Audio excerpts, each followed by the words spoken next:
On May 8th, 1936, jockey Ralph Neeves was thrown from his horse and hit his head on a railing and was pronounced dead on the track, but just hours later woke up at the hospital. Here's the story behind how Ralph came back to life after dying on the track. Today on Daily Sports History.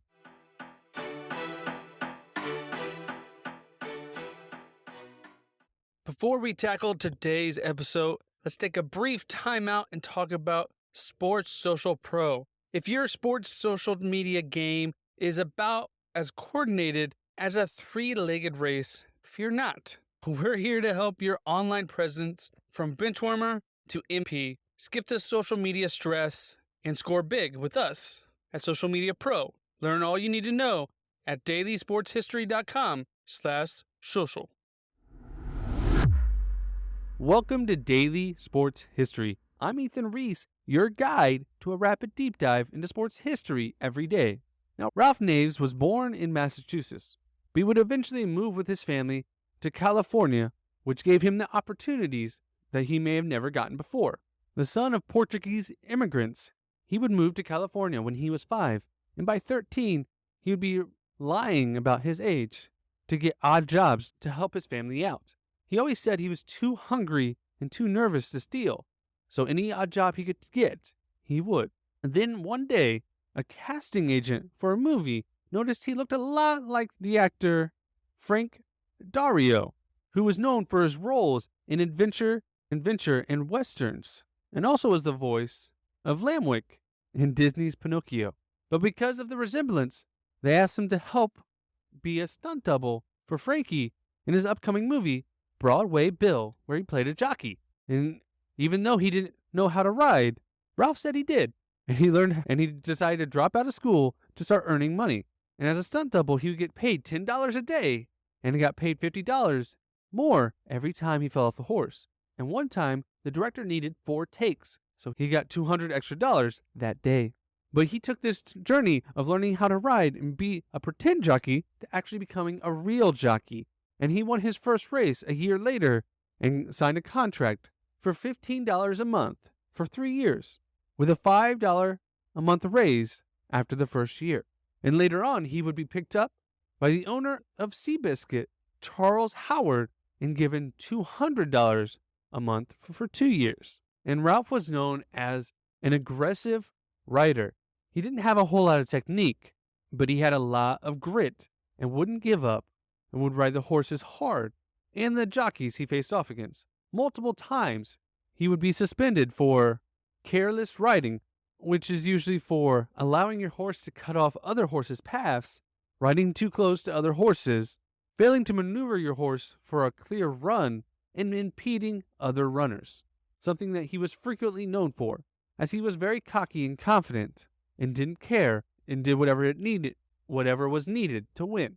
And in 1936, the Bay Meadows had a famous patron, Bing Crosby, and he was offering a $500 watch to whichever jockey had the most points at the end of the season. And by May 8th, with the season only 2 days away from being over, Ralph was leading and excited for his chance to meet Bing Crosby and get his watch. But this fateful day would change everything for Ralph. In the third race that day, he was mounted on a horse named Flankin. They started the race out of the gate without incident. But as the race unfolded, something went wrong, and Flankins got spooked and bucked Ralph off of her, and while he was falling, he hit his head on the inside railing of the track, crumbled to the ground, unconscious, as the field ran around him. The track physician, J.A. Warburton, was the first on the scene, checking Ralph's pulse, and shook his head while looking down, signifying that the young jockey was dead at only the age of 19. He called for a stretcher for them to carry him off the track. The tracker announcer announced over the PA that jockey Ralph Neeves was dead and asked to stand in a moment of silent prayer. They loaded Ralph's body into the back of a pickup, taking him to the nearest hospital, as in those days there were no ambulances, and when Ralph arrived at the hospital, he had ripped pants and only one boot. and was tagged like a dead body. But one of Ralph's friends, Dr. Horace Stevens, saw a flicker in Ralph's eyelids and gave him a shot of adrenaline into his heart. And Ralph's eyes popped open and woke up as he was disoriented because the only thing he remembered was the horse was stumbling and he was falling back. And that's the only thing he could remember from before. But he also remembered if he didn't finish out his races, he may not get that watch from Bing Crosby. So he immediately left the hospital, despite doctors and nurses trying to stop him, and got in a taxi to make his way back to the track. And he showed back up with only one boot and his bloody jockey uniform in front of all the other jockeys, and 20,000 people in the crowd saw him run out to the track to try to get on to his next mount. But officials at the race would not let him finish out the day, as they didn't think it would be safe, as they thought he was dead just hours earlier. In the newspapers, headlines the next day, as Neeves, called dead in a fall, denies it. But the next day, they allowed Ralph to ride a full slate of mounts. Although he did not win any of those mounts, he finished in the money each race, which allowed him to hold his position, to win the season for the track, and meet Bing Crosby to get his $500 watch. Now this moment was arguably the craziest moment in jockey history, what made Ralph famous. But he continued his career, and he even served in the cavalry in World War II, where he actually sustained even more injuries and broke his back while riding his horse. And in 1959, he would fall again in a race and need brain surgery.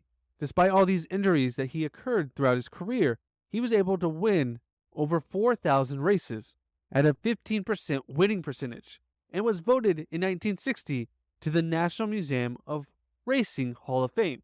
And in 1964, he would eventually retire with the nickname the Prince of Broken Bones, given to him after all his injuries and him continuously breaking bones due to his style of riding.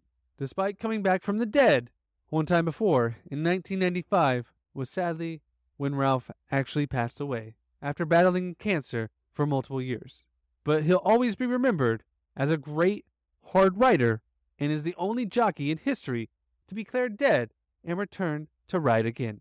Now, Ralph Neeves really shows us what having a goal can do in motivating you.